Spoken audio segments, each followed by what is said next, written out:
আসসালামু আলাইকুম। আশা করি সবাই ভালো আছেন, সুস্থ আছেন। আজকে খুব ইন্টারেস্টিং একটা বিষয় আলোচনা করব। সেটা হচ্ছে কর্মফল। আমরা এই জিনিসটাতে সবাই বিশ্বাস করি, কিন্তু মানতে চাই না। বিশ্বাস থাকলেও মানতে কষ্ট হয়।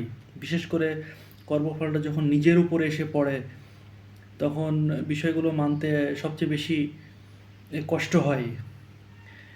আজকে কয়েকটা গল্প বলবো। এই গল্পের মধ্য দিয়ে আমরা কর্মফল যে সবাইকে ভোগ করতেই হবে, এই ব্যাপারটা আমরা বোঝার চেষ্টা করব।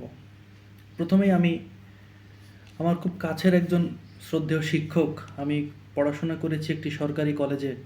আমি যখন ইন্টারমিডিয়েটে ছিলাম, আমাদের কেমিস্ট্রি ক্লাস নিতেন একজন প্রফেসর। উনি রাজশাহী বিশ্ববিদ্যালয়ের সাবেক ছাত্র। উনি বিশ্ববিদ্যালয়ে পড়াকালীন সময়ে তার একাডেমিক পড়ার চেয়ে সাহিত্য পড়তেন বেশি। উপন্যাস এবং নাটক, এই সমস্ত সাহিত্যের প্রতি তার ছিল বিশেষ টান। নিজের একাডেমিক পড়াশোনা বাদ দিয়ে অধিকাংশ সময় তিনি নাটক এবং উপন্যাস পড়ে সময় কাটাতেন। একটা সময় যখন গ্র্যাজুয়েশন শেষ, তখন তার প্রেমিকা তাকে বলেছিল যে, তুমি তো পড়ালেখা কিছুই করলে না, এখন তো গ্র্যাজুয়েশনও শেষ হয়ে যাচ্ছে, তুমি এখন কি করবে, কি চাকরি করবে, তোমার একাডেমিক রেজাল্টও তো ভালো না, তুমি তো এই গ্র্যাজুয়েশনের শুরু থেকে মাস্টার্সের শেষ পর্যন্ত এই ৫-৬ বছর শুধুমাত্র নাটক আর উপন্যাসই পড়ে গেলে, নিজের ক্যারিয়ার নিয়ে কোনো চিন্তাই করলে না। তো স্যার বলেছিলেন যে যা হবে ভালোর জন্যই হবে, দেখা যাবে। তো একরকম স্যারের প্রেমিকার প্রেসারে পড়েই উনি বিসিএসের প্রস্তুতি নেওয়া শুরু করলেন। কয়েকটা বিসিএস দেওয়ার পরে প্রিলি এবং রিটেনে টিকলেন। প্রিলি এবং রিটেনে টিকার পরে ভাইবা বোর্ডে যখন স্যারকে একাডেমিক বিষয়গুলো নিয়ে কোশ্চেন করা শুরু হলো ভাইবা বোর্ডে, দেখা গেল যে স্যার সেগুলোর কিছুই আনসার করতে পারছেন না। তখন ভাইবা বোর্ডের একজন সদস্য স্যারকে জিজ্ঞাসা করেছিলেন যে, আপনি কি প্রস্তুতি নিয়ে এখানে এসেছেন, আপনি কোন বিষয় সবচেয়ে ভালো পারেন? স্যার তখন বলেছিল, আমি নাটক এবং উপন্যাস থেকে কোশ্চেন করলে আমি সেগুলো ভালো বলতে পারবো।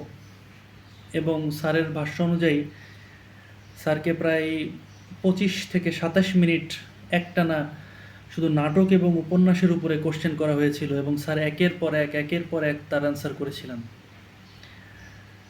এবং ভাইবা বোর্ড অনেক ইমপ্রেস হয়ে গিয়েছিল।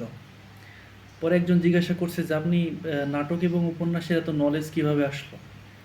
তো স্যার বলেছিলেন যে, নাটক এবং উপন্যাস আমার অনেক পছন্দ, এবং আমি গ্র্যাজুয়েশনের শুরু থেকেই নাটক এবং উপন্যাসের অনেক বই পড়ে সময় কাটিয়েছি একাডেমিক পড়াশোনার চেয়ে।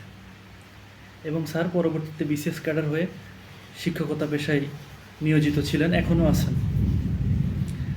সো এই যে আমরা এই গল্প থেকে দেখলাম যে স্যার, উনি হয়তো বা একাডেমিক পড়াশোনা করেন নাই, কিন্তু ওনার যেই বিষয়ে ইন্টারেস্ট সেই ব্যাপারে উনি সময় দিয়েছেন, যার ফলশ্রুতিতে এর একটা ফল তিনি পেয়েছেন। ঠিক অনুরূপভাবে আরেকটা গল্প বলতে চাই। সেটা হচ্ছে, আমরা জানি পাশ্চাত্য সভ্যতায় বিয়ে না করেও লিভিং রিলেশনশিপে থাকা যায়। এটা প্রায় 1800 শতকের কথা। সে সময় আমেরিকার ক্যালিফোর্নিয়া শহরে মাইকেল এবং ম্যারি দুজন লিভ ইন রিলেশনশিপে থাকতো। মানে অর্থাৎ তারা বিয়ে না করেও একটা বাসা নিয়ে নিজেরা থাকতো, পরস্পর সময় কাটাতো, নিজেরা সংসার করতো আর কি। এবং বেশ কয়েক বছর যাওয়ার পরে মাইকেল ম্যারিকে ছেড়ে দেয় এবং বলে যে, আমার আর তোমার সাথে ভালো লাগতেছে না। এই জন্য মাইকেল ম্যারিকে ছেড়ে দেয়। ম্যারির বাবা মা বেঁচে ছিল না। ম্যারির শুধুমাত্র একজন বড় ভাই ছিল। ম্যারি কাঁদতে কাঁদতে তার ভাইয়ের কাছে ফিরে আসে এবং বলে যে, মাইকেল আমার সাথে চিট করেছে, এত বছর আমার সাথে থাকার পরে সে আমাকে ছেড়ে দিয়েছে। তো ম্যারির ভাই এই কথা শোনার পরে যথারীতি তার মাথা অনেক গরম হয়ে যায় এবং একটা বন্দুক নিয়ে মাইকেলের বাসায় চলে আসে এবং মাইকেলকে একটা ফায়ার করে।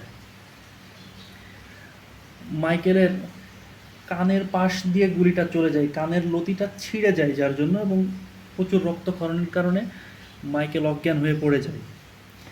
ম্যারির ভাই এই দৃশ্য দেখে মনে করে মাইকেল মারা গেছে, এবং যদি পুলিশ জানতে পারে যে আমি মার্ডার করেছি তাহলে অবশ্যই আমার ফাঁসি হবে। এই কথা চিন্তা করে ম্যারির ভাই নিজেই নিজের মাথায় বন্দুক দিয়ে শ্যুট করে সুইসাইড করে। ম্যারি যখন জানতে পারলো যে তার ভাই মাইকেলকে মেরে ফেলেছে এবং সে নিজেও সুইসাইড করেছে, ম্যারি এই শকটা নিতে পারে নাই। ম্যারিও ইনস্ট্যান্ট হার্ট অ্যাটাক করে মারা যায়। তারপরে আশেপাশের প্রতিবেশী যারা ছিল তারা এসে দেখে যে মাইকেল এখনও জীবিত আছে, তার পালস চলছিল।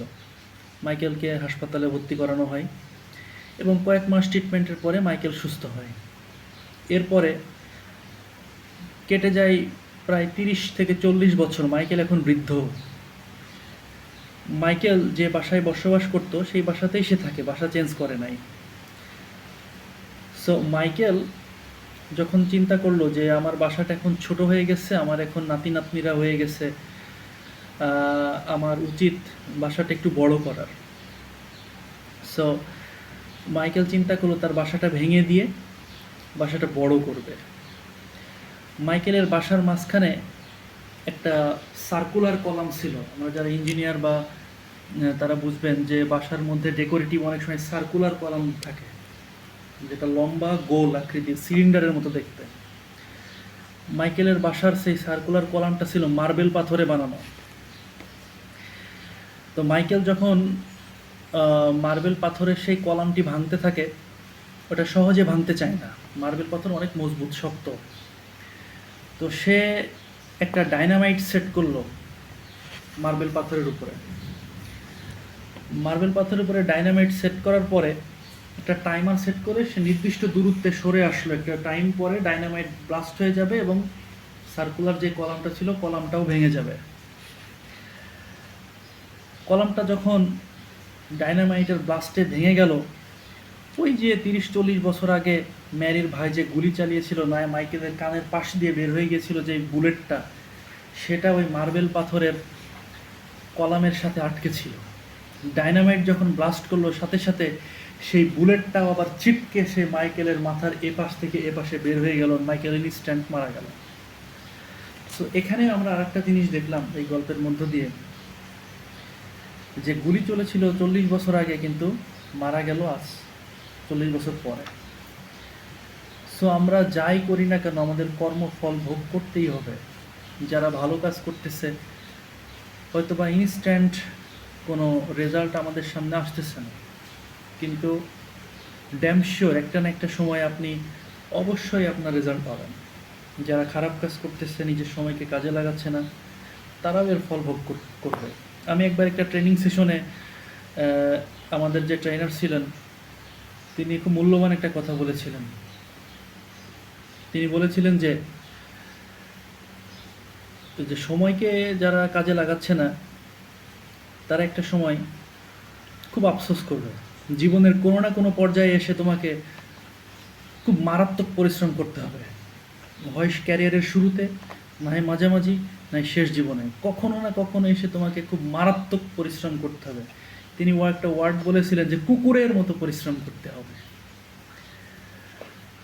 তো তিনি এই কথাটাই বোঝাতে চেয়েছিলেন যে কর্মফল ভোগ করতেই হবে সবার।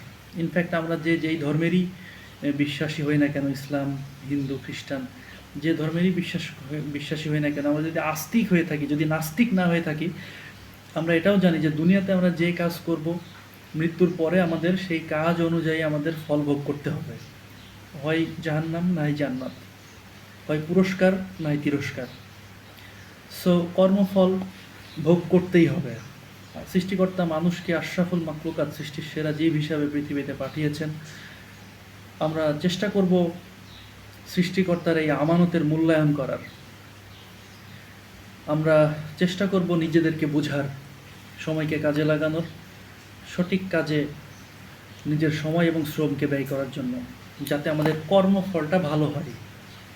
আশা করি আজকের ভিডিও সবার ভালো লেগেছে। সবাই ভালো থাকবেন, সুস্থ থাকবেন, দোয়া করবেন। আসসালামু আলাইকুম।